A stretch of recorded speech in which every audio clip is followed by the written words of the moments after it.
आप आईएमएफ के बयान को किस तरह से देख रहे हैं? आपके ख्याल में ये हौसला अफजा बयान है? और दूसरी बात, जो बुनियादी सवाल है कि आप समझते हैं कि आईएमएफ ने जिस तरह से तसल्ली दी है, क्या आवाम को रिलीफ मिल पाएगा?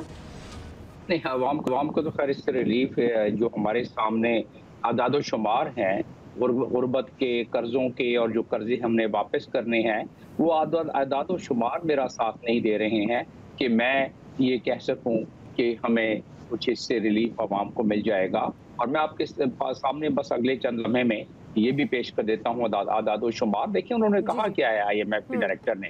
उन्होंने कहा है कि मौजूदा प्रोग्राम खत्म हो जाएगा, ज़ाहिर जून में खत्म हो रहा है, इंशाल्लाह खत्म हो जाएगा, उससे पहले डिफॉल्ट नहीं होगा।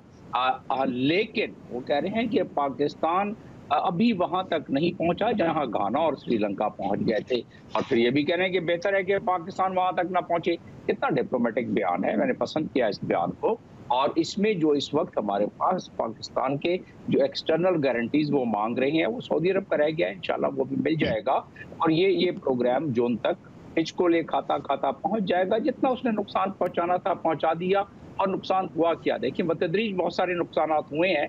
मुझे बड़ी ख्वाहिश हो रही है कि मैं लोगों को आस और उम्मीद बढ़ाऊं, लेकिन आदाद-ओ-शुमार मेरा साथ नहीं दे रहे हैं। रिपोर्ट के मुताबिक 50% फूड इनसिक्योरिटी WFP कहता है ये। ऑफिशियल इन्फ्लेशन जो है 31% पहुंच गई है।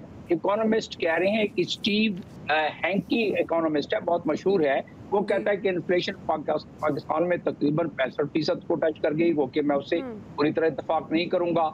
और उसके बाद हंगर इंडेक्स जो है, भूख और अफलास की इंडेक्स, पाकिस्तान वहां 99 आता है दुनिया के 121 ममालिक में। 16.6 मिलियन जो हमारे लोग हैं, उनको इमरजेंसी की फूड रिलीफ चाहिए इस वक्त। अब ये तमाम आदाद-ओ-शुमार है। और इस पे एक मुसीबत ये कि अगले 3 महीने में $8 बिलियन की हमें अदायगी करनी है कर्जों की। और टोटल हमारे कर्जे 131 बिलियन तक एक्सटर्नल डेट पहुंच गए हैं। इस इतने ही तकरीबन रुपीस टर्म में तो ट्रिलियन में, लेकिन डॉलर टर्म में इतने ही तकरीबन हमारे इंटरनल कर्जे हैं। तो किस तरीके से अब ये करना क्या चाहिए? मुमकिन हो सकता है ये पॉलिटिकल स्टेबिलिटी पे थोड़ा सा अकल के नाखून लें, कंट्रोल करें। सारों ने ये बात की है कि मिलकर बैठें, कुछ इस मुल्क को थोड़ी सी स्टेबिलिटी दे दें। मैंने देखा है हमारे मुल्क में बड़े पोटेंशियल्स हैं, लोग इन्वेस्टर्स भी आ सकते हैं, बेहतरी भी आ सकती है, गुड्स एंड सर्विस को बढ़ा के हम एक्सपोर्ट भी कर सकते हैं, GSP प्लस हम बेहतर तरीके से इस्तेमाल कर सकते हैं, तुर्की में जो हमारे कस्टम यूनियन से फायदा उठा सकते हैं। लेकिन ये तमाम चीजें तो उस वक्त मुमकिन है कि जब पॉलिटिकल स्टेबिलिटी यहाँ आए। पॉलिटिकल स्टेबिलिटी इकोनॉमिक स्टेबिलिटी के को मदद करती है, वरना हमारे पास आस टूट जाती, सांस टूट जाती है। आस टूट जाने से ये गुर्बत और ये जो अफलास है, इससे जब तक कि हम थोड़ा बहुत रिलीफ ना देंगे इस प्रोग्राम से, हम अगर यहाँ रुक जाएं तब भी लोग पक्का एक आध वक्त का कर लेंगे जो इस वक्त गुर्बत की लकीर से नीचे है। लेकिन यहाँ रुकता मामला नजर नहीं आ रहा है। मेरी तमन्ना है, दुआ है कि कुछ पॉलिटिकल स्टेबिलिटी आए, यहाँ रुक जाए और यहाँ से फिर आगे बढ़ रहे हैं। और सबसे इम्पोर्टेंट ये, और बिल्कुल आपने अच्छी बात की है, जब तक सियासी इस्तेहकाम नहीं होगा तो मौशी इस्तेहकाम कहाँ से फिर आएगा। जी नसीम सिद्दीकी साहब, आप किस तरह से देख रहे हैं IMF की स्टेटमेंट को?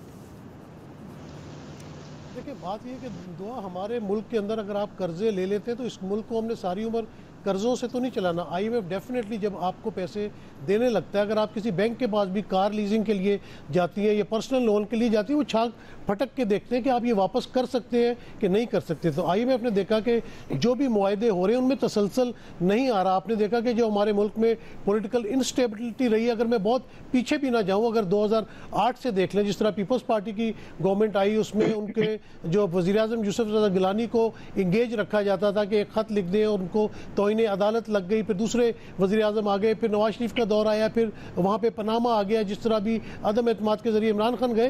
तो जब आपका जो इन्वेस्टर है बाहर बैठा हुआ, जब वो आपके मुल्क की तरफ देखता है कि यहाँ तो जमहूरियत का तसलसल ही नहीं है, हम किसके साथ मुआहदा करें, हम इनके साथ मुआहदा कर लेते हैं, और कल को कोई दूसरी गवर्नमेंट आ गई, वो आके मुआहदों पर अगर अमल नहीं करेगी तो हमारा तो पैसा डूब जाएगा। अगर कोई इन्वेस्टर है वो आता है, उसको कोई पॉलिसी दी जाती है, लेकिन उस पॉलिसी से नई हुकूमत के आने के बाद हम जो है वो गड़बड़ कर देते हैं। सकते। तो हमें ज़रूरत ये है कि हमारे जो इंटरनल हमें डॉलर्स कमाने चाहिए, हमें डॉलर्स चाहिए हैं। आप देखें कि हमारे मुल्क में रेलवे इतना बड़ा नेटवर्क है, दुनिया में लोग उससे पैसे कमाते हैं, हमारा रेलवे खसारे में जा रहा है।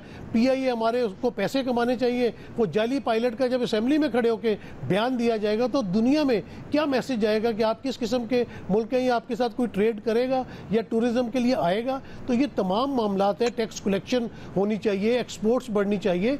जिन जिन चीज़ों से आप अपने डॉलर कमाने के जराए में इजाफा कर सकते हैं तो पाकिस्तान इस दलदल से निकलेगा।